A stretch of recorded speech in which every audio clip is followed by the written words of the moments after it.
Break के बाद एक बार फिर से आप सभी का स्वागत है। अब बात उस वायरस की जिसने एक बार फिर से दुनिया की नींद उड़ा दी है। इबोला के बढ़ते मामलों ने WHO को भी अलर्ट कर दिया है। डेमोक्रेटिक रिपब्लिक ऑफ कॉन्गो में फैले इबोला संक्रमण में अब तक कम से कम 100 लोगों की मौत की पुष्टि हो चुकी है, जबकि 390 से ज्यादा संदिग्ध मामले दर्ज हुए हैं।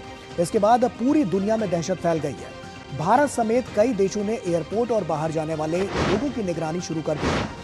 विश्व स्वास्थ्य संगठन यानी कि WHO ने इस संक्रमण को अंतर्राष्ट्रीय आपात स्थिति घोषित किया है, यानी खतरा मामूली नहीं है। तो WHO ने इबोला को बताया है कि यह खतरनाक इसे घोषित किया है। वहीं कांगो और युगांडा में संक्रमण के मामले जो हैं वो लगातार सामने आ रहे हैं। अब तक 600 संदिग्ध मामले और 139 संदिग्ध मौतें हो चुकी हैं। वायरस कई हफ्तों तक बिना पहचान के फैलता रहा है। घनी आबादी में संक्रमण फैलने का जो खतरा है वो लगातार बढ़ता हुआ नजर आ रहा है और WHO को सुपर स्प्रेडर इवेंट की आशंका नजर आ रही है। शुरुआती लक्षण जो हैं वो मलेरिया जैसे होने से इसकी पहचान में देरी भी हो रही है और ये जो अगली बार का स्ट्रेन है ये काफी खतरनाक है। उसके बारे में हम आपको बता रहे हैं ये कितना खतरनाक स्ट्रेन है। दरअसल ये बुंडी बुगियो स्ट्रेन है जो इबोला का सबसे खतरनाक स्ट्रेन माना जाता रहा है और ये इबोला वायरस का दुर्लभ बुंडी बुगियो स्ट्रेन है। संक्रमित व्यक्ति या जानवर के बॉडी फ्लूइड्स से ये फैलता है। औसत मृत्यु दर इसमें करीब 40% तक मानी जाती है। तेज बुखार, कमजोरी, उल्टी और ब्लीडिंग इसके प्रमुख लक्षण हैं।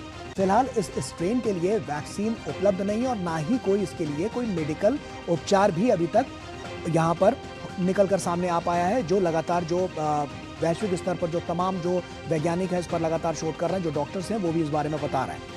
WHO इसकी संभावित वैक्सीन विकल्पों पर लगातार काम कर रहा है। वहीं वैक्सीन विकसित होने में अब 3 से 9 महीने तक का जो समय है वो लग सकता है, इसीलिए इसे इस तरह से इमरजेंसी घोषित किया जा रहा है।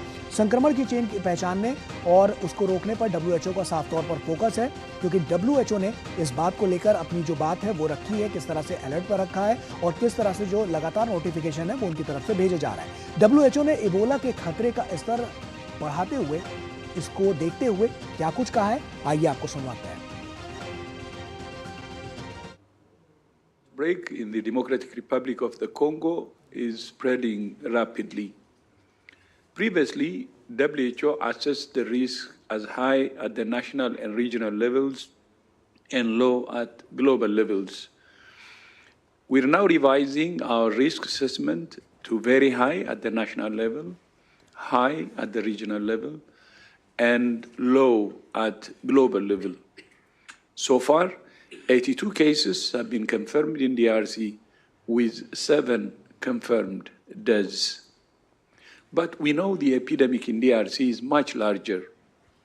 There are now almost 750 suspected cases and 177 suspected deaths.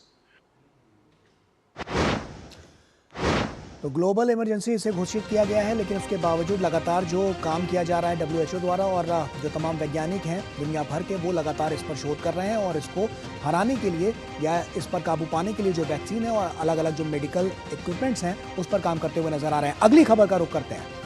दरअसल अब तक आपने लोगों की कतार को बैंकों या